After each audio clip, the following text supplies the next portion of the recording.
Hello बच्चों, welcome to the my YouTube channel study girl Shruti. स्वागत है आप सभी का मेरे इस नए वीडियो में।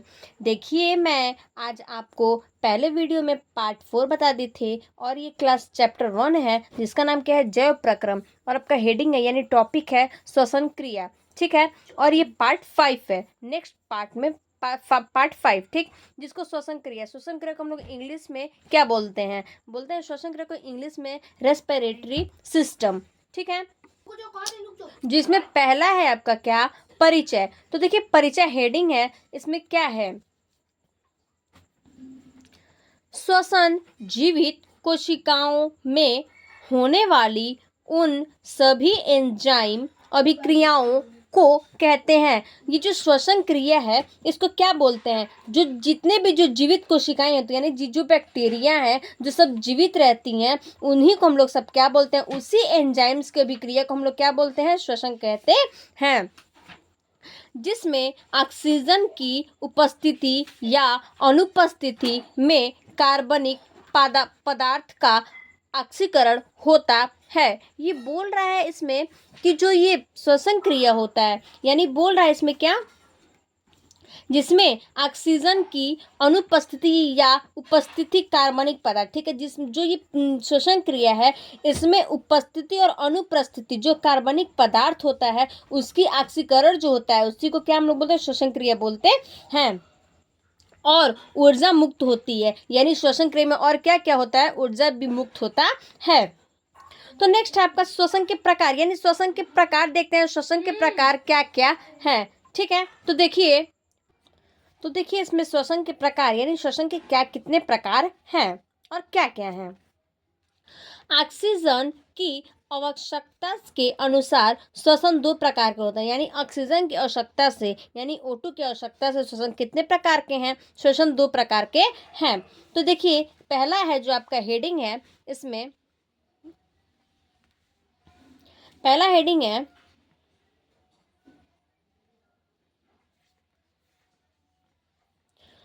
वायवीय या आपसी श्वसन, यानी कि पहला हेडिंग क्या है, वायवीय या आपसी श्वसन, जिसको इंग्लिश में क्या बोलते हैं, एरोबिक रेस्पिरेशन। ठीक है, तो चलिए देखते हैं। यह आणविक ऑक्सीजन की उपस्थिति में होता है। जो वायवीय और जो आपसी श्वसन होता है ये किसमें होता है, तो आणविक श्वसन की क्रिया उपस्थिति में होता है। ऑक्सीजन भोजन यानी ग्लूकोज अणु को पूर्णतः ऑक्सीकृत करके CO2 और जल में परिवर्तित कर देता है। जो ऑक्सीजन का है और जो भोजन है वो क्या करता है, ग्लूकोज अणु को पूर्णतः ये किसमें करता है, तो ऑक्सीकृत करके CO2 में क्या कर देता है, परिवर्तित कर देता है। CO2 में यानी कार्बन डाइऑक्साइड में, और जल में यानी पानी में क्या करता है, ये परिवर्तित कर देता है। इसमें अधिक मात्रा में ऊर्जा मुक्त होती है, जिसमें सबसे ज्यादा इसमें क्या होता है, अधिक मात्रा में जो ऊर्जा होता है अधिक रहता है। यह प्रक्रिया कोशिका द्रव्य में शुरू होती है, यानी बोल रहा है ये जो प्रक्रिया है ये किसके द्रव्य में शुरू होती है, तो कोशिकाओं के द्रव्य में शुरू होती है। इससे ग्लूकोज के एक अणु से 38 ATP यानी 38 ATP और 6 O2 यानी 6 कार्बन डाइऑक्साइड अणु बनते हैं। ये जो इसमें जो ग्लूकोजन है ये एक अणु से यानी कि 38 ATP से कितने 6 कार्बन डाइऑक्साइड अणु क्या होते हैं इसमें बनते हैं, किसमें, वायवीय या अऑक्सी श्वसन में। तो वायवीय और अऑक्सी श्वसन यही है इसका डिफिनेशन, कि वो उपस्थित रहता है ऑक्सीजन में और ऑक्सीजन भोजन की ग्लूकोज को क्या करता है, पूर्णतः ऑक्सीकृत करके CO2 और जल को क्या कर देता है, परिवर्तित करती है, यानी परिवर्तन चेंज कर देता है। और इसमें सबसे अधिक मात्रा में इसमें क्या होता है, ऊर्जा मुक्त होता है।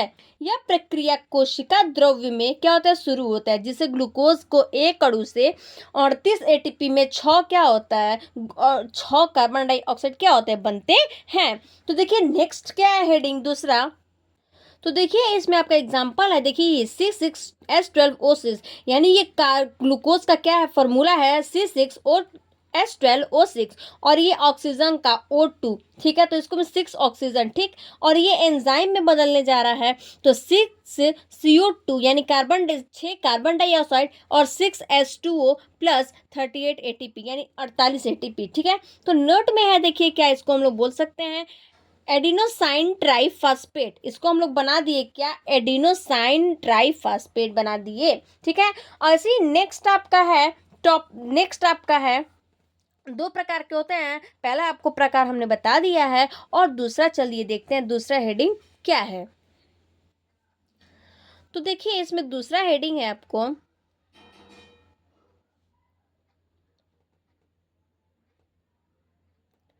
दूसरा हेडिंग है आपका अवायवी या अनाक्षी श्वसन, यानी इंग्लिश में हम लोग इसको बोलेंगे एनारोबिक, ठीक है।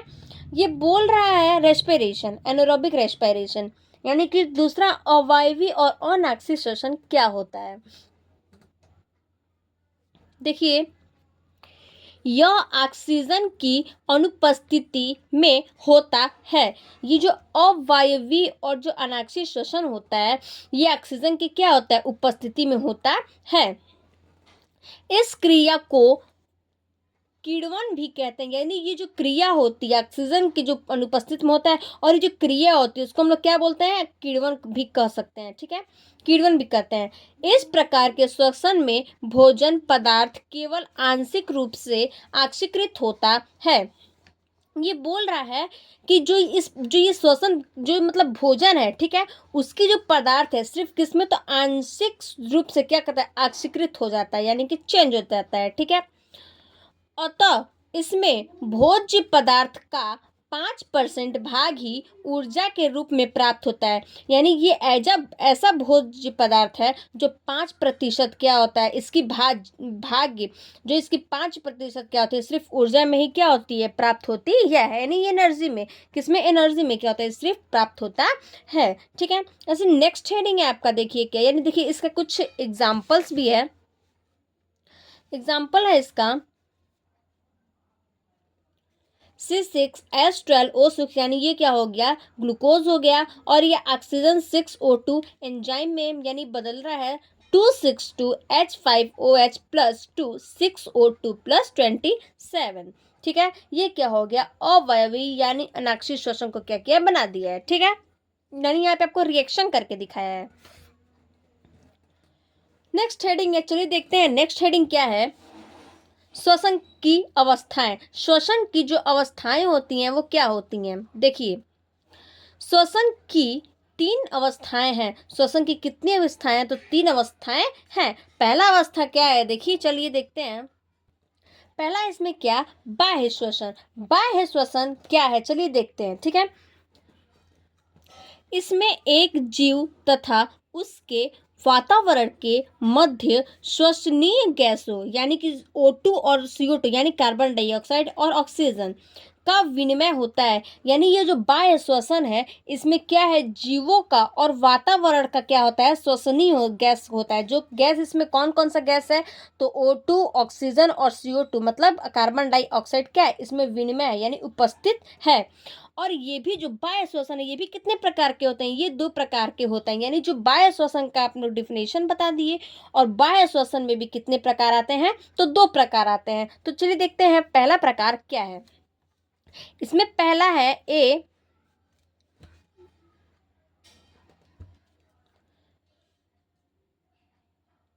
श्वासोच्छ्वास, यानी श्वासोच्छ्वास क्या होता है, ब्रीथिंग, यानी मतलब सांस लेना, श्वासोच्छ्वास होता है, ब्रीथिंग इसको हम लोग इंग्लिश में बोलते हैं। मतलब जो भी इसमें जो जीव होते हैं क्या कहते हैं, जो सांस लेने वाले होते हैं, उसी के बारे में हम लोग पढ़ने जा रहे हैं, ठीक है। देखिए वायुमंडल से श्वसन अंगों द्वारा शुद्ध O2 को ग्रहण करना तथा अशुद्ध CO2 को बाहर निकालना ही श्वासोच्छ्वास कहते हैं, यानी ब्रीथिंग, सांस लेना है। तो इसमें क्या है, जो वायुमंडल है, ठीक है। वो श्वसन अंग जो हम लोग के शुद्ध यानी कि जो हम लोग शुद्ध जो लेते हैं, वायु लेते हैं, क्या चीज़ हम लोग लेते हैं, ऑक्सीजन लेते हैं, O2, ठीक है। क्या करते हैं, ग्रहण करते हैं, अपने बॉडी में ऑक्सीजन ग्रहण करते हैं और O2 को क्या करते हैं, अशुद्ध यानी कि हम लोग ऑक्सीजन लेते हैं, O2 यानी ऑक्सीजन लेते हैं और CO2 कार्बन डाइऑक्साइड को हम लोग क्या करते हैं, बाहर निकाल देते हैं, ठीक है। तो इसी को हम लोग क्या करते हैं, ब्रीथिंग कहते हैं, मतलब कि श्वासोच्छ्वास कहते इसको है, ठीक है। तो ब्रीथिंग का मतलब यही है, सांस लेना। तो सांस लेने का मतलब कि हम लोग क्या करते हैं, शुद्ध वायु लेते हैं यानी ऑक्सीजन लेते हैं और अशुद्ध जो वायु होता है उसको क्या करते हैं, हम लोग बाहर निकाल देते हैं, जिसको हम लोग क्या बोलते हैं, कार्बन डाइऑक्साइड बोलते हैं। इसी को हम लोग क्या बोलते हैं, ब्रीथिंग यानी कि श्वासोच्छ्वास कहते हैं, ठीक है। ऐसे दो प्रकार के हैं। तो पहला आपको बता दिए ब्रीथिंग, और नेक्स्ट दूसरा देखिए क्या है। दूसरा है गैसीय विनिमय। गैसीय विनिमय क्या है, तो चलिए देखते हैं। इंग्लिश में इसको हम लोग बोलेंगे गैसियस एक्सचेंज, ठीक है। तो देखिए, मानव में श्वसन क्रिया में गैसीय विनिमय रुधिर द्वारा होता है। जो गैसीय विनिमय है, ठीक है, मानव में मतलब मनुष्य में किस द्वारा होता है, तो श्वसन क्रिया के द्वारा होता है, ठीक है। परंतु रुधिर स्वयं इन गैसों का परिवहन नहीं करता है। यानी जो रुधिर है, मतलब कि जो ब्लड होता है, वो क्या करता है, ये जो गैस है यानी जो ये गैसियस एक्सचेंज है, यानी जो गैस है, ठीक है, वो गैस का क्या करता है, इसमें परिवहन नहीं, यानी कि इसका कोई यूज उसमें नहीं करता है, ठीक है। उचित रुधिर में उपस्थित श्वसन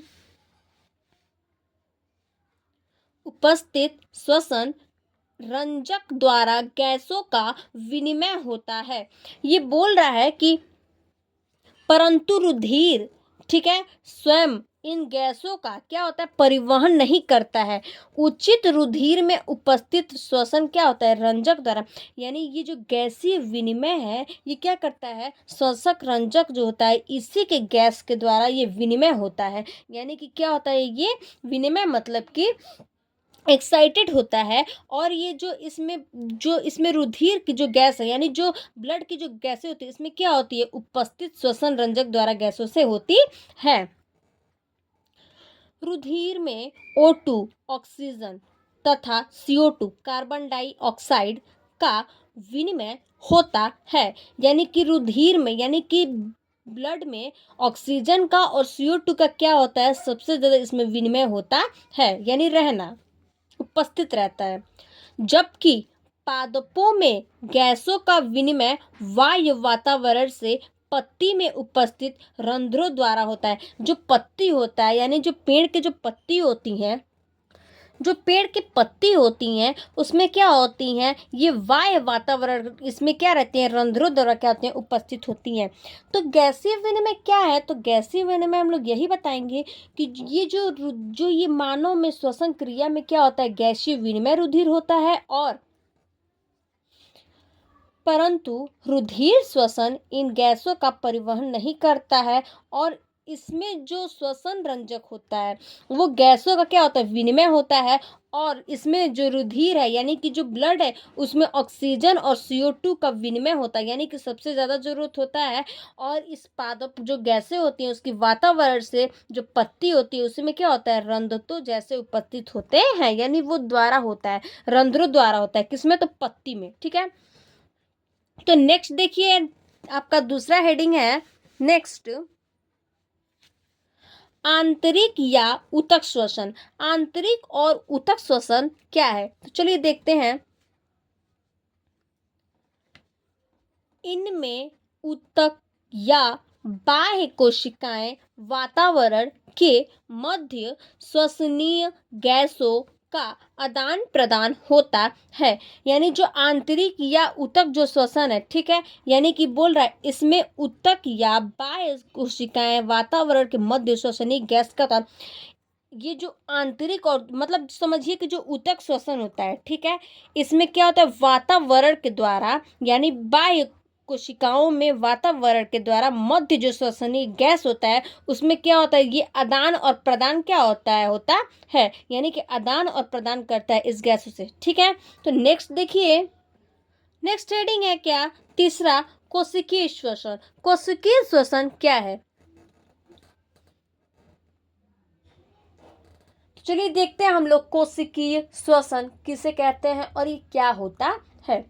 तो देखिए, यह एक एंजाइम नियंत्रित चरणबद्ध रासायनिक क्रिया है। यह जो कोशिकीय श्वसन जो है ये क्या है, एक एंजाइम है, ठीक है।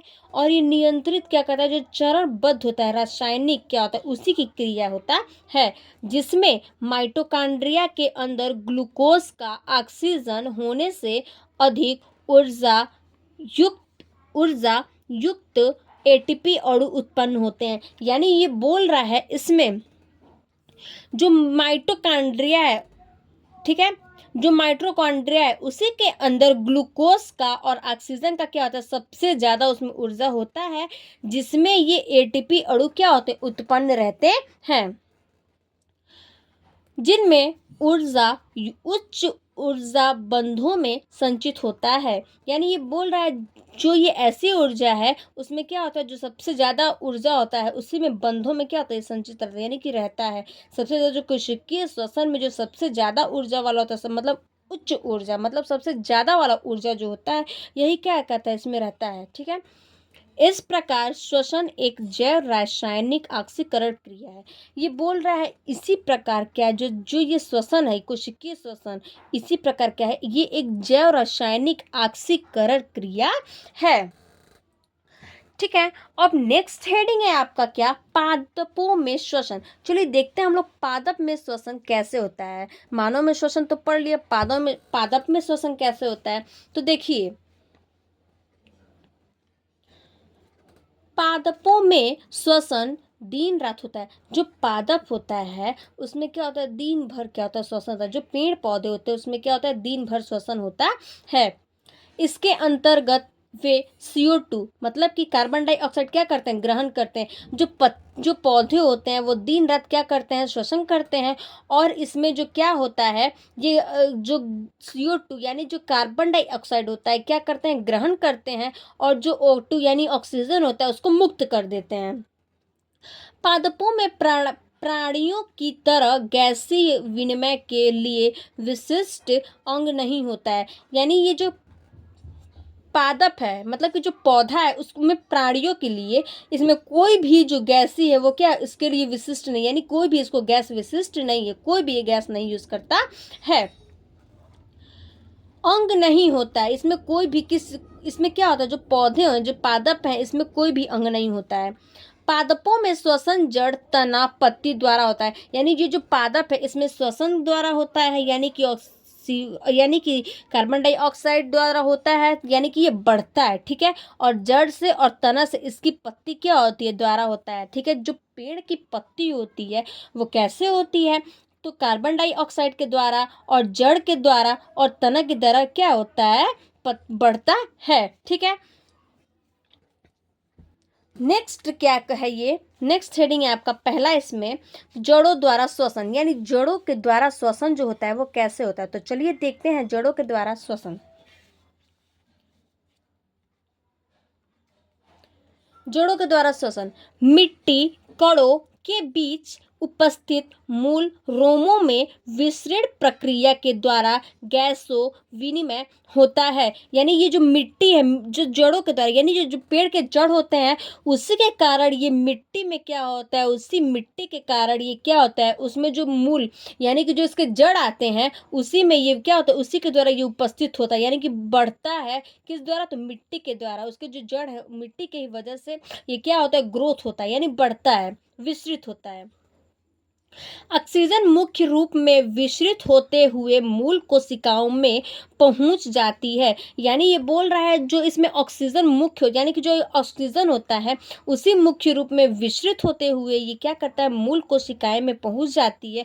और जो इसमें कार्बन डाइऑक्साइड होता है वो क्या होता है, मृदु से बाहर मिल जाता है। यानी बोल रहा है और ऑक्सीजन बाहर मृदा में मिल जाते हैं, यानी जो CO2 है वो क्या करता है, मृदा में जाकर के क्या करता है, मिल जाता है। किसमें, तो जड़ों द्वारा और तनों द्वारा, ठीक है। तो नेक्स्ट हेडिंग देखते हैं अब क्या है।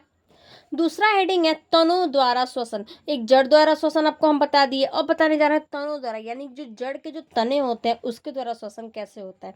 तो देखिए, पादपों में गैसों का आदान प्रदान तने पर उपस्थित छोटे छोटे छिद्रों द्वारा होता है। यानी जो ये पादप होता है उसी के कारण जो गैस होते हैं जो उसके द्वारा क्या करते हैं, तने से क्या करते हैं, आदान प्रदान करते हैं। और जो छोटे छोटे छिद्रों द्वारा वो क्या होता है ठीक है, छोटे छोटे छिद्र यानी कणों द्वारा, जिसे बात रंध्र कहते हैं, जिसे क्या कहते हैं, रंध्र कहते हैं।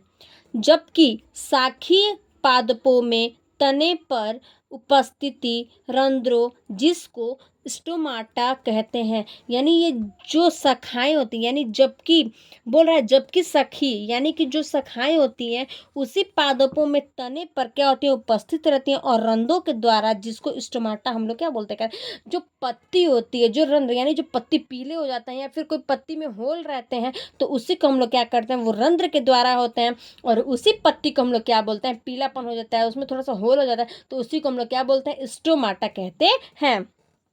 जिसके द्वारा श्वसन की क्रिया होता है, उसी के द्वारा, स्टोमाटा के ही द्वारा क्या होता है, इसमें श्वसन का क्रिया होता है। किसमें, तो तने में। ठीक है, समझ में आपको तने का श्वसन। ठीक, अब नेक्स्ट हेडिंग है, देखिए पत्ती में श्वसन, पत्तियों में श्वसन कैसे होता है।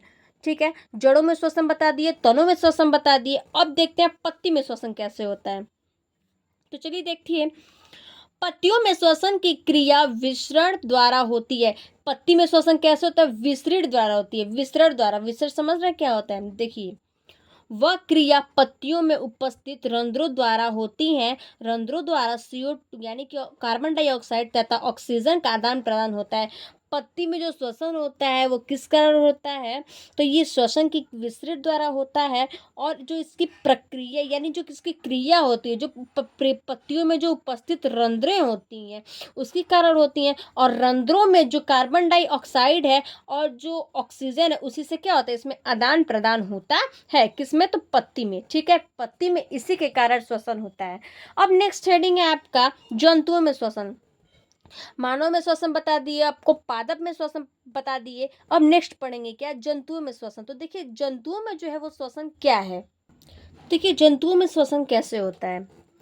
कुछ जंतुओं जैसे निम्न वर्ग में श्वसन त्वचा द्वारा होता है। जो जंतु होते हैं इसमें जो वर्ग होते हैं उसी के द्वारा, श्वसन त्वचा के द्वारा क्या होता है, इसमें श्वसन होता है। और कुछ जंतुओं में श्वसन के लिए विशिष्ट अंग फेफड़े तथा क्लोम आदि होते हैं। यानी कि ये ऐसे भी कुछ जंतु हैं जिसमें श्वसन के लिए कैसा होता है, विशिष्ट अंग है, जो यानी कि जो विशिष्ट अंग होता है उसी के द्वारा इसमें क्या होता है, श्वसन होता है, जिसमें हम लोग क्या बोलते हैं, क्लोम से होता है। ठीक है, वे अंग जो विभिन्न जीवों में श्वसन में सहायक होती है। ऐसे अंग जो क्या होता है, विभिन्न जो यानी कि कोई भी मतलब अंग होता है उसी में क्या होता है, ये श्वसन होता है, यानी सांस लिया जाता है। ठीक है, उसी में ये लोग क्या करते हैं, सांस लेते हैं। श्वसन अंग कहलाते हैं। श्वसन क्या, आपको सांस लेना समझ में आ रहा है, तो इसी को हम लोग क्या कहलाते हैं, श्वसन अंग कहते हैं। ये अंग मिलकर श्वसन तंत्र का निर्माण करता है। यानी ये जितने भी हम आपको बताए हैं, फेफड़ों से, क्लोम, जंतु के जितनी भी श्वसन होती हैं त्वचा से, ये सारे भी जितने भी तंत्र हैं इस सबका क्या होता है, इसमें मिल करके जितने भी अंग बताए सबको मिलकर ये क्या करता है, एक निर्माण करता है। किसका, तो जंतुओं में श्वसन इसी का निर्माण करता है, उसी में से क्या करता है, वो सांस लेता है। ठीक है, तो देखिए जंतुओं में श्वसन पहले बता दिया। अब इसमें दूसरा देखिए हेडिंग क्या है नेक्स्ट। ठीक है, चलिए नेक्स्ट देखते हैं। तो देखिए नेक्स्ट है जलीय प्राणियों में श्वसन, यानी जो जलीय प्राणी होते हैं उसमें श्वसन कैसे होता है। तो देखिए जलीय प्राणियों में श्वसन द्वारा स्थलीय प्राणियों की अपेक्षा अधिक होती है। जो इसमें जलीय प्राणी होते हैं यानी कि जो जल में रहते हैं, जो भी जल में रहते हैं जानवर, उसका मतलब जो सांस लेते हैं वो कैसे होते हैं, तो इसमें क्या अधिक क्या करते हैं, प्राणियों की अपेक्षा अधिक होती है। ठीक है, यानी कि स्थलीय होती है। जो जीव जल में रहते हैं, ठीक है, बताएं हम आपको, जो जल में जीव रहते हैं यानी जो पानी में रहते हैं, वे जल में विलय ऑक्सीजन का उपयोग करते हैं। विलय ऑक्सीजन का इसमें क्या करते हैं, वो जानवर उपयोग करते हैं। जल में विलय की मात्रा वायु में ऑक्सीजन की मात्रा की तुलना में बहुत कम है। यानी ये बोल रहा है जल में क्या है, विलय की मात्रा ज़्यादा है और ऑक्सीजन की जो मात्रा है वो क्या है, सबसे कम है। तो इन दोनों में जो तब तुलना की जाए तो ऑक्सीजन की मात्रा ज़्यादा है और ऑक्सीजन की मात्रा कम है और विलय की मात्रा क्या है, सबसे ज़्यादा है। इसलिए जलीय प्राणियों की श्वास तर स्थलीय प्राणियों की अपेक्षा तीव्र होती है। ये देखिए बोल रहा है कि इसलिए जलीय प्राणियों की, यानी कि इसीलिए जो जल में रहते हैं, जो भी जितने भी सब जानवर, उसको जो सांस लेते हैं उसमें क्या है, सबसे जो कम है, यानी कि जितने भी सब जानवर हैं, जितने भी जलीय प्राणी हैं, वो सब क्या है, सबसे कम है। और जो स्थलीय है, यानी कि जो बिना बिना पानी में नहीं रहने वाले, यानी कि बिना पानी में रहने वाले जो जानवर हैं, वो लोग का क्या है, सबसे ज़्यादा इस धरती पे क्या है, तीव्र है। यानी सबसे ज़्यादा इस धरती पे वो जो जानवर हैं और जो पानी में रहने वाले हैं, वो क्या है, सबसे कम है। नेक्स्ट है आपका, देखिए लास्ट हेडिंग है ये, मछलियों में श्वसन। तो देखिए ये मछलियों में श्वसन कैसे होता है। देखिए मुख द्वारा जल का प्रवेश, यानी कि जो मुख द्वारा होता है, ठीक है, उस लोग के मुंह के द्वारा जो जल का प्रवेश होता है, फिर जल का गिल में पहुंचना, यानी जो लोग का गिल होता है, जल से फिर क्या होता है, गिल लोग का होता है, उसमें पहुंचता है। फिर उसके बाद रुधिर द्वारा, यानी कि उस लोग के ब्लड के द्वारा, तो रुधिर द्वारा घुलित को ग्रहण करना, यानी रुधिर द्वारा घुलित ऑक्सीजन को ग्रहण करना। फिर वो क्या करता है, देखिए पहले वो अपने मुंह से जा करके फिर उसका कहाँ जाता है, गिल में पहुंचता है। फिर गिल में पहुंचने के बाद फिर ब्लड में जाता है, यानी रुधिर में जाता है, और वो घुल करके ऑक्सीजन को क्या करता है, ग्रहण कर लेता है। तो यही जो मछली में श्वसन होता है, ये इसी कारण होता है, ठीक है। पहले मुंह में जाएगा, फिर उसके बाद गिल में पहुंचता है, फिर वो रुधिर बन जाता है, यानी कि रुधिर अपने ब्लड के कारण फिर ऑक्सीजन को क्या करता है, वो ग्रहण कर लेता है मछलियों में, ठीक है। अब नेक्स्ट है कुछ जंतुएं हैं जिसके अंग हम बताएंगे, ठीक है, तो वो नेक्स्ट पार्ट में है। तब तक के लिए आपको धन्यवाद।